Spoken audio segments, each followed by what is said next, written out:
And then I was in Arizona shooting a reality show for A&E called Strange Days with Bob Saget. Kleinrock had hooked me and Watts up with that. We were on there with a couple other people from SoCal and some people that we'd never met before. A dude named Brad Bad from Tennessee. Actually, it was mostly SoCal guys. My buddy Jason Redondo, who was a longtime wrestler. He was his what was his thing? He's one of the many people getting squashed in all those Yokozuna Banzai videos. Oh, right, right. So it was me, man. I mean, I was glued to Watts. He's one of my like day one. Like he's again, the way I talked about Peter is the way I talk about Watts. He is my brother. We met on my very first New Wave show. I actually saw him wrestle before that when I went to that SoCal Pro Show and saw Good Time again. He was on one of those matches. I was like, "Oh, this guy's dope." And then I would read on him online. But so me and him, we were able to have each other's backs at this reality show thing, and it was shooting like Thursday, Friday, Saturday, and like the end of it was one of us would get picked to wrestle on the Dragon Gate USA show on Saturday night, the night before WrestleMania. Um, and there was an ROH show in the afternoon on Saturday. And so I didn't get picked. Um, I mean, that's a freaking hour long story right there. The whole Bob Saget thing. I mean, I'll definitely want to long, dive into that after too. yeah, yeah. I mean, long story short, honestly, it was a reality TV show. They came to my house. They filmed my daily life. It was supposed to be this whole episode about pro wrestling, but it ended up only being like a tiny segment of an episode that covered backyard wrestling, lucha, and independent wrestling. So we shot so much that never saw the light So of wait, day. But what was the show exactly about? Like, it was called Strange Days. It was Bob Saget going into basically very tiny like subcultures in America. mhm. So like bikers, I know it was bikers, pro wrestling, uh, billiard, rodeo, like just weird walks of life, Yeah. pretty much. And so they brought us out to Phoenix. They put us up in a hotel. We had dinner with Bob. It was awesome. We did a photo shoot for Maxim magazine with Bob, and like he came with us to Walgreens to get baby oil and like all this stuff. It was a lot of fun, man. He was so freaking cool. Like seriously, like I had chicken parm with Bob Saget, That's and awesome.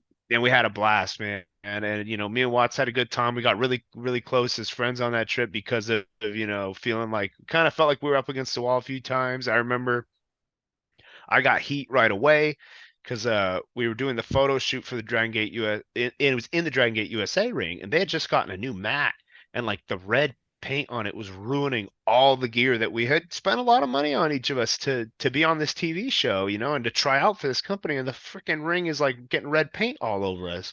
And I had said something about it. I was like, "Hey, I don't know what needs to be done, but that's probably got to get taken care of before the weekend's shows." And like that just I shouldn't have said anything. Oh, yeah, like, Oh boy.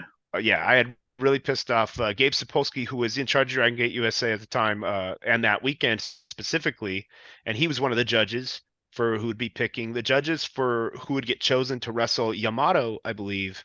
No, Yoshino? No. God damn it, I can't remember. I feel like I'm mixing up the names, but I don't even remember because I was so mad I didn't win. But yeah, so you're gonna wrestle somebody on the Dragon Gate USA show. They picked Luke Hawx. The judges were Gabe Sapolsky, Paul London, Shingo, Bob Saget, and one of the office from Dragon Gate Japan. And the finals came down to me and Luke after a series of tag matches where they were just kind of reviewing us. It didn't matter who went over in the matches; they were looking at who stood out as a performer. And then it came down to me and Luke in a singles, and then they chose him, and then he wrestled on the Saturday show. But in the afternoon, I was free until we needed to be at the show because So they the had to show film. went into this much detail. Sorry to interrupt, but the show went into this much detail with everything because I Oh, was, dude, yeah, they filmed two separate tag matches which got turned into one more tag match. So it was like two from each were supposed to get chosen, but it was actually my home or just two from each. I don't remember what happened, but yeah, it was supposed to be somebody from each match, but one of the other matches was not good at all. So it ended up being like all of our match got to do another tag match. And then two of us did a singles, and they filmed all of it, dude. Every match, every bit of it, all of us, planning the matches, everything. Roddy Piper came and talked to us before we wrestled. It was really cool. They did air that. That was one of the only parts that did air. He gave us kind of like a pep talk, asked us why we do what we do, and it was really cool. Um, and I had broken my nose twice in one day while filming this. Ooh. They filmed me break my own nose at my house in my ring in my backyard. And I was like, oh, great. Like, that's what's going to air for sure. And they even said it. They're like, yeah, man, sorry. Like, we got to keep filming. And I was like, oh, please don't. I was so embarrassed because, like, my foot got caught because I didn't roll the tarp off my ring all the way that I Mm. covered it for rain. And I was showing them some warm up rolls. And then I went to do another, and my heel got caught in it. And I literally just bent over and slammed my face into my own Oh. knee. And I stood up, and it was just like, gushing blood, and I was getting dizzy, and I was like, oh shit. And they were like, oh, what the hell? Are you okay? And I was like, I don't think so. And I had a show that night. And so I was like, hey, I was wrestling Brian Cage and Sean Ricker. And I had told Brian, like, hey, be everybody, I was like, hey, just don't touch my face. I was like, just, chops, clubs, everything else tonight. Just, nothing to the face, please. No punches. I don't even want to have to like try to cover. And they're like, that's fine. We can work around it. And I was like, bumps are fine. Like, don't worry about it. And then just on some regular in and out when me and Good Time were in control, tagging, all that, whatever. I go to get in the ring and he starts fighting back on Good Time and he throws a big punch to hit Good Time in the ribs and he breaks my nose the other way. Oh. So I broke my nose at like 11 a.m. at my house. Uh, Drove to Anaheim 2 hours, and then I was there like I got there at like 5. Everyone's like, you shouldn't wrestle, and then I was like, no, I want to. I know I can get around it. And then it got broken again like 2 hours later. So I broke Did it it end up twice. making the cut? Did they show the broken Uh, nose? none of it did. No, none of Oh, it. wow. But there's a cool picture of my hands covered in blood from that match because I still got the hot tag in that match. I rolled out. Uh, Good Time took some heat, and then when it's time for the hot tag, I came off the top rope and my hands are just covered in blood, and I'm doing a crossbody. It's pretty cool.